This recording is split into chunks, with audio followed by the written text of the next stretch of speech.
Hi friends, ഇന്ന് നമുക്ക് മക്കളെ എങ്ങനെ പറ്റിക്കാമെന്ന് നോക്കാം. മക്കളെ പറ്റിക്കാനോ? എന്തൊരു സ്ത്രീ അത്, അങ്ങനെ വിചാരിക്കേണ്ട. അപ്പോൾ അതെന്താണെന്ന് വെച്ചാൽ, എൻ്റെ മകൻ ഭയങ്കര ചൂസിയാണ്. അവനൊന്നും എല്ലാം കഴിക്കില്ല. അപ്പോൾ അവന് പോഷകാഹാരങ്ങൾ എങ്ങനെ അവൻ്റെ ഭക്ഷണത്തിൽ ഉൾപ്പെടുത്താം എന്നുള്ളത് കുത്തിയിരുന്ന് ആലോചിച്ചപ്പോൾ ചില കുറുക്ക് വഴികൾ എൻ്റെ തലയിൽ ഉദിച്ചു. അത് ഞാൻ നിങ്ങളായിട്ട് പങ്കുവയ്ക്കാം. ഓടിച്ചാടി വളരേണ്ട പ്രായത്ത് അവർക്ക് എല്ലിനൊക്കെ നല്ല ബലം വേണം. അപ്പോൾ നട്ട്സ്, സീഡ്സ്, രാഗി ഇതൊക്കെ കൊടുക്കണം, വളരെ അത്യാവശ്യമാണ്. അപ്പോൾ ഇതൊക്കെ എങ്ങനെ കൊടുക്കാം നമുക്ക് നോക്കാം. രാഗി വെച്ചിട്ടുള്ളൊരു കേക്ക് നമുക്ക് എങ്ങനെ ഉണ്ടാക്കാൻ നോക്കാം. പ്രൊഫഷണൽ ബേക്കറൊന്നും അല്ല കേട്ടോ.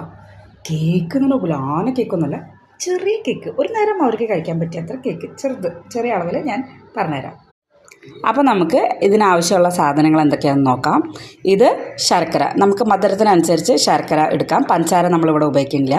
ഇതാണ് രാഗിപ്പൊടി. ഞാനിപ്പോൾ എടുത്തുള്ളത് ഇത്ര അളവിൽ ഒരു രാഗി പൊടിയാണ്, ഒരു സ്കൂപ്പ്. പിന്നെ നേരത്തെ പറഞ്ഞ പോലെ നട്ട്സും ഇതൊക്കെ കഴിക്കാൻ മടിയുള്ള കുട്ടികൾക്ക് ഞാനിവിടെ നട്ട്സ് എടുത്തിട്ടുണ്ട്. ഇത് വാൾനട്ട്, കുറച്ച് കശുവണ്ടി, പിന്നെ സീഡ്സ്, ഇത് പംകിൻ സീഡ്, പിന്നെ ഒരു 5 ഡേറ്റ്സ് കൂടുതലെടുത്താൽ നമുക്ക് മധുരം ഇവിടെ കുറച്ചെടുക്കാം. ഇപ്പോൾ എൻ്റെ കയ്യിൽ നിലവിൽ ഇത്ര നട്ട്സേ ഉള്ളൂ. നമ്മൾ വീട്ടിൽ ഇനിയും വല്ല നട്ട്സ് ഇപ്പോൾ ലൈക്ക് ആൽമണ്ടൊക്കെ ഉണ്ടെങ്കിൽ അതും ഇടാം. നമുക്കിഷ്ടമുള്ള നട്ട്സ് ഇതിൽ ഉൾപ്പെടുത്താമെന്നുള്ള കാരണം കുട്ടികൾക്കിത് അറിയില്ല. നമ്മളിതൊക്കെ കൂടി ഗ്രൈൻഡ് ചെയ്യല്ലേ, അപ്പോൾ അവർക്കിത് മനസ്സിലാവില്ല. ഇത് ബട്ടർ നമുക്ക് പാത്രം ഗ്രീസ് ചെയ്യാൻ വേണ്ടിയിട്ട്. ഇത് വന്നിട്ട് ചോക്ലേറ്റിൻ്റെ എസൻസ്, പിന്നെ കുറച്ച് പാല് കൺസിസ്റ്റൻസിക്ക് വേണ്ടി. പിന്നെ നമ്മൾ ബേക്കിംഗ് സോഡയ്ക്ക് പകരം ഇനോ എന്ന് പറഞ്ഞൊരു സാഷുണ്ട്, അതാണ് ഉപയോഗിക്കുന്നത്. അപ്പോൾ നമുക്ക് ഇപ്പോൾ ഈ ഇനോ ഒഴിച്ച് ബാക്കി ഇതെല്ലാം മിക്സിയിൽ അടിച്ചെടുക്കാം. നമുക്ക് നട്ട്സും രാഗിയും പാലും എസൻസും ശർക്കരയും വെച്ച് എല്ലാം അടിച്ചെടുക്കാം. ഇനോ നമ്മൾ അടിച്ചെടുത്ത ശേഷം അവസാനമാണ് ആഡ് ചെയ്യുക. അപ്പോൾ നമ്മളിപ്പോൾ ഇതെല്ലാം കൂടി അരച്ചെടുത്തിട്ടുണ്ട്. നോക്കൂ, ഇതിപ്പോൾ കൺസിസ്റ്റൻസി ഞാൻ കാട്ടിത്തരാം. അത്ര ഇതായാലും കുഴപ്പമില്ല. ഇത് കുറച്ചും കൂടി വേണമെങ്കിൽ നമുക്ക് പാത്രത്തിലാക്കുമ്പോൾ ഒന്ന് പാലിട്ടിട്ടൊന്ന് ഇളക്കിയെടുക്കാം. ഞാൻ പാത്രത്തിലിട്ടിട്ട് കാട്ടിത്തരാം.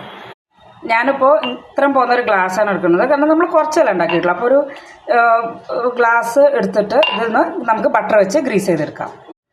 നമുക്കപ്പോൾ ഇത് ബട്ടർ വെച്ച് നന്നായി കൈ കൊണ്ട് തന്നെ ഗ്രീസ് ചെയ്തെടുക്കാം. ഒന്നുകൊണ്ടും പേടിക്കട്ടെ, കൈയൊക്കെ നന്നായി വൃത്തിയായി കഴുകിയിട്ടാണ് നമ്മളിത് ചെയ്യാം. ഇത് നമ്മൾ നന്നായി ബട്ടർ വെച്ച് അടിയിലും മേലെയൊക്കെ നന്നായി ഗ്രീസ് ചെയ്തെടുക്കാം. അപ്പോൾ നമ്മളിത് നന്നായി ഗ്രീസ് ചെയ്തിട്ടുണ്ട്. ഈ ഗ്രീസ് ചെയ്ത ഗ്ലാസ്സിലേക്ക് ഈ മിശ്രിതം നമ്മൾ സ്പൂൺ വെച്ച് ഇതിലേക്ക് ഒഴിക്കും. ഇതിൻ്റെ കട്ടി നോക്കി അതിനനുസരിച്ച് നമുക്ക് കുറച്ച് പാൽ ആഡ് ചെയ്ത് കൊടുക്കാം. ഞാൻ കട്ടിത്തരാം. ഇപ്പോൾ ഇത് നോക്കിക്കഴിഞ്ഞാൽ നമുക്ക് മനസ്സിലാവും ഇത് ഫ്ലോയിങ് അല്ല, കട്ടിയായിട്ടിരിക്കുകയാണ്. അപ്പോൾ നമ്മൾ എന്താ ചെയ്യും, നമുക്ക് അതിനനുസരിച്ച് കുറച്ച് പാൽ ഒഴിച്ച് കൊടുക്കാം.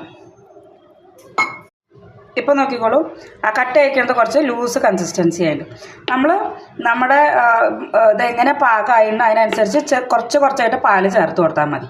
ഒന്നായി പാല് ചേർത്ത് കൊടുത്താൽ വെള്ളം പോലെയാവും. അപ്പോൾ അതിനനുസരിച്ച്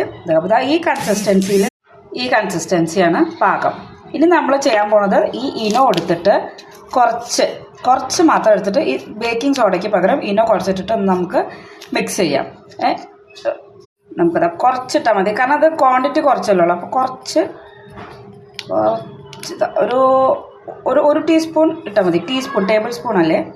ഫോർക്ക് വെച്ച് നന്നായി ഇളക്കി കൊടുക്കുക. അപ്പോൾ അത് ഇങ്ങനെ ചെറുതായിട്ട് ഇങ്ങനെ പതഞ്ഞ് വരും. കണ്ടോ, ഇത് കണ്ടോ. ഇതിപ്പോൾ ഞാൻ ഒരു കയ്യിൽ ഫോൺ ഒരു കയ്യിൽ സ്പൂൺ വെച്ച് ഇളക്കുന്നതുകൊണ്ട് ശരിക്കും കണ്ടോന്ന് അറിയില്ല. നോക്കിക്കോളൂ, ചെറുതായിട്ട് പതയും. പിന്നെ നമ്മളിത് നന്നായി ഇളക്കി കഴിഞ്ഞു. ഇനി നമ്മളൊന്ന് ഇങ്ങനെ തട്ടി കൊടുക്കുക. ചില്ലിൻ്റെ പാത്രം ആയതുകൊണ്ട് ഏതെങ്കിലും അടിയിൽ വെച്ചിട്ട് തട്ടി കൊടുത്തോളൂ, അല്ലെങ്കിൽ എൻ്റെ അമ്മ ചീത്ത പറയും ഗ്ലാസ് പൊട്ടിയാൽ. ഇത് ബബിൾസ് മേലെ വരാൻ വേണ്ടിയിട്ടാണ്. അത് നോർമൽ എല്ലാ കേക്കിലും ചെയ്യണ പോലെ മറ്റു കേക്കുകൾ ചെയ്യുമ്പോഴും നമ്മളിത് തട്ടി കൊടുക്കില്ല, അതേപോലെ ഇതും തട്ടി കൊടുക്കുക. ഇനി നമുക്കിത് ബേക്ക് ചെയ്യാൻ കൊണ്ടുപോകാം. നമുക്കിനിത് ഓവനിൽ വെക്കാം.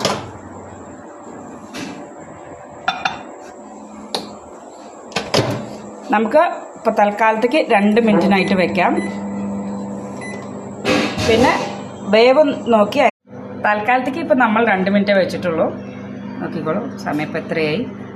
പിന്നെ പുറത്തേക്ക് എടുത്ത് 2 മിനിറ്റ് കഴിഞ്ഞിട്ട് നമ്മൾക്ക് പുറത്തെടുത്ത് കഴിഞ്ഞിട്ട് കമ്പി വെച്ച് കുത്തി നോക്കാം. വേവ് ഇനി ആവശ്യമുണ്ടെങ്കിൽ നമ്മൾ വീണ്ടും ഒരു 30 സെക്കൻഡ് വെക്കുന്നതായിരിക്കും. നമ്മുടെ ഇത് കഴിഞ്ഞു.